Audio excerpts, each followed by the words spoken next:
After nearly 3 decades at the forefront of modern rock, Foo Fighters have become more than just a band.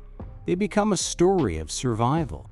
A band born out of grief when Dave Grohl picked up his guitar after the tragic death of Kurt Cobain in 1994 and turned pain into power. A band that grew with laughter, friendship, and rhythm through his bond with Taylor Hawkins, the drummer who didn't just play behind him, but beside him, on stage, on tour, and in spirit. Taylor Hawkins wasn't just a bandmate, he was Dave Grohl's closest friend, a kinetic fireball on drums, a brother. Their connection was so strong that Grohl once said Hawkins was the love of his life, his musical twin flame. When Hawkins died suddenly in 2022 during a tour in Colombia, it left the Foo Fighters paralyzed. The silence that followed wasn't just out of respect, it was out of heartbreak. Fans mourned, the industry held its breath, and Grohl, the man who always seemed so strong, so joyful, fell into silence once more. But music never stays quiet for long. In 2023, Foo Fighters re-emerged, this time with Josh Freese behind the drum kit.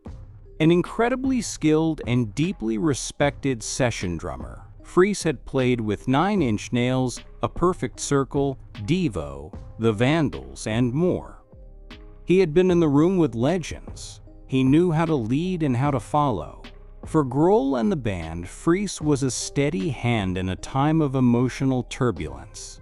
He wasn't just a substitute, he was a stabilizer, a safe pair of hands.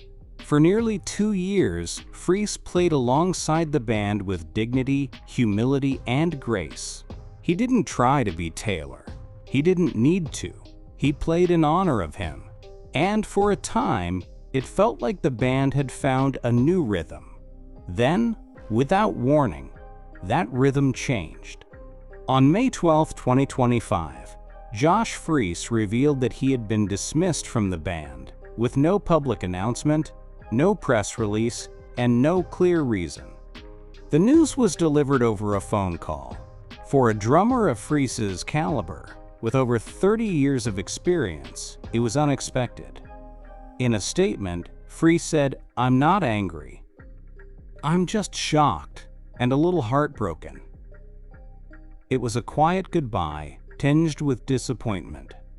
But true to his character, Freese handled it with humor and dignity. He posted a tongue-in-cheek top 10 reasons I got fired list, mocking himself in the best way, with reasons like, "I only know one Fugazi song," and "I refuse to grow a beard." It was his way of making peace with the decision, and fans responded with an outpouring of gratitude and love. Then came the question everyone was thinking but no one had answered yet. Who will be the next drummer of Foo Fighters? And almost instantly, the world turned its attention to one name, Shane Hawkins, the son of Taylor Hawkins. The boy who stunned the world in 2022 during the Taylor Hawkins tribute concert at Wembley Stadium. At just 16 years old, Shane took to the drums and performed My Hero with the Foo Fighters, a performance that left everyone speechless. It wasn't just the technical skill, it was the emotion. It was the way he played, as if his father was flowing through every beat. Dave Grohl broke down in tears during that show, overwhelmed by the weight of grief and pride. From that moment on, fans around the globe began to wonder, could Shane be the one? Could he carry the torch? Could the legacy continue through the bloodline? Drummers, fans, and even musicians close to the band began to speculate. New Zealand drummer Stan Bicknell added fuel to the fire by posting cryptically, "They've chosen Shane," hinting that the young Hawkins might be stepping into his father's seat on a permanent basis. For many, this seemed like a natural continuation, a poetic resolution to a tragic chapter. But as the months rolled on, reality began to take shape, and it was more complex than the dream. While Shane Hawkins clearly has the talent, heart, and heritage to be part of the Foo Fighters, his current priorities lie elsewhere. Shane is now touring with Heavy Metal, the heavy rock cover band founded by his father years ago. In interviews, Shane has spoken about how important the band is to him, how it allows him to stay close to his dad's memory while growing as a musician on his own terms. He said, "This summer's tour is going to be a blast. I feel like I'm doing this with my dad in spirit. We're celebrating the music he loved, and I'm doing it my way. That my way is important because it signals something vital. Shane isn't in a hurry, and more importantly, he isn't trying to replace his father." The logistics support that as well. Heavy Metal's 2025 tour runs through late August, while Foo Fighters are scheduled to perform in Asia starting in early October, with major shows in Jakarta, Singapore, and Tokyo. These timelines don't overlap directly, but they do create a window that's extremely tight. If Shane were to switch from touring with Heavy Metal to stepping in with the Foo Fighters full-time, it would require enormous coordination and emotional readiness. Many believe he's not ready to make that leap, and more importantly, that he shouldn't be rushed.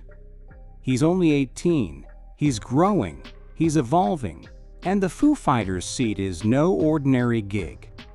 It carries emotional weight few musicians would want to bear, let alone a son stepping into his father's shoes.